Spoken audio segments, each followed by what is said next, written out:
आपण माने कुर्ती ଆଉ ବ୍ଲାଉଜ୍ ତ ନିହାତି ଭାବେ ବନେଇଥିବେ। ତ ଆପଣମାନେ କେମିତି ବ୍ଲାଉଜ୍ କିମ୍ବା କୁର୍ତ୍ତୀର ବେକର ଆକାରକୁ ବନଉଛନ୍ତି ପ୍ଲିଜ୍ ମୋତେ କମେଣ୍ଟ କରିବେ।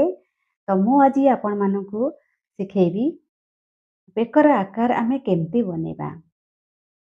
ଦେଖନ୍ତୁ, ଯଦି ଛୋଟ ସାଇଜ୍ ବନଉଛନ୍ତି ମାନେ 4 ଇଞ୍ଚ ପର୍ଯ୍ୟନ୍ତ କିମ୍ବା 5 ଇଞ୍ଚ ପର୍ଯ୍ୟନ୍ତ ବେକର ଡିପ୍‌ଟାକୁ ରଖୁଛନ୍ତି, ତାହେଲେ କ୍ରସ୍ ପଟି ଦ୍ୱାରା ବନାନ୍ତୁ।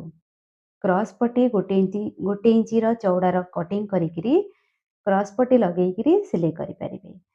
ଯଦି ଡିପ୍ ନେକ୍ ବନଉଛନ୍ତି, ମାନେ 6 ଇଞ୍ଚଠୁ ନେଇକିରି ଅଧିକା ବନଉଛନ୍ତି, 10 ଇଞ୍ଚ କିମ୍ବା 11 ଇଞ୍ଚ ପର୍ଯ୍ୟନ୍ତ ଯଦି ବେକର ଡିପ୍‌ଟା ରଖୁଛନ୍ତି, ତାହେଲେ ଏମିତି ପେପର ପେଷ୍ଟିଂ ଦ୍ୱାରା ହିଁ ବନାନ୍ତୁ।